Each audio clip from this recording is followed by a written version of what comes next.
मैंने एक बुक में पढ़ा था कि स्वस्थ शरीर में स्वस्थ मस्तिष्क का निर्माण होता है। ये मैंने पढ़ लिया, याद कर लिया और आंसर में लिख दिया। लेकिन जैसे जैसे मैं बड़ी हुई अब मुझे समझ में आ रहा है इसका अर्थ। स्वस्थ शरीर ये इस तरह काम करता है कि अगर हमारा शरीर स्वस्थ नहीं है तो हमारा मस्तिष्क यानी हमारा दिमाग सही से काम नहीं कर सकता, हम चीज़ों को अच्छे से याद नहीं कर सकते। क्यों? क्योंकि जब मैंने कई बुक्स पढ़ी तो पता चला कि हाँ, जो फेमस राइटर्स हैं या रिसर्चर्स हैं वो बताते हैं कि हमारा ब्रेन एक टाइम पे एक ही काम करता है। तो जब हमारा शरीर स्वस्थ नहीं होगा तो हमारा ब्रेन जो है वो उसको हील करने में लग जाएगा, यानी हमारा ब्रेन बहुत सा सिग्नल्स देगा या बहुत से ऐसे काम करेगा जिससे हमारा शरीर जहाँ बीमारी हो, जहाँ दिक्कत हो, वहाँ पे उसको हील कर सके, सही कर सके। और फिर हम सोचते हैं कि हम बीमार हैं तो क्या हुआ, हम पढ़ लेंगे, ये कर लेंगे, वो कर लेंगे। नहीं, आपका मन पढ़ाई में बिल्कुल नहीं लगेगा।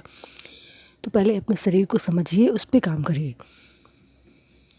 मैं ये नहीं कह रही कि शरीर पे ही काम करते रहिए, पढ़ाई पे ध्यान न दीजिए, पढ़ाई करते रहिए, लेकिन शरीर को पहले प्रायोरिटी दीजिए, प्राथमिकता दीजिए। थोड़ा सा वॉक कर लीजिए, एक्सरसाइज कर लीजिए, ये बहुत ही ज़रूरी है। आप कुछ नहीं कर सकते, सिंपल सी रनिंग कर लीजिए थोड़ी सी। खाने पीने का ध्यान रखिए, अच्छी चीज़ें खाइए, फास्ट फूड खाइए, लेकिन कभी कभी। हमेशा उसको आदत में बनाएंगे फिर आपका दिमाग बॉडी को सिग्नल देता रहेगा कि हाँ, उसे डाइजेस्ट करना है, कैसे डाइजेस्ट करना है, उसी में व्यस्त रहेगा। फिर आप सोचेंगे आप ये याद कर ले, वो याद कर ले, कुछ भी नहीं हो पाएगा। फिर आपसे मेमोरी धीरे धीरे कम होती चली जाएगी, क्योंकि बॉडी पूरी सी जो है वो आपकी उसी काम में लग जाएगी। इसे डाइजेस्ट करना है, जो टॉक्सिक चीज़ें जा रही है उसे कैसे निकालना है बॉडी से, वो उसमें ही लगी रहेगी।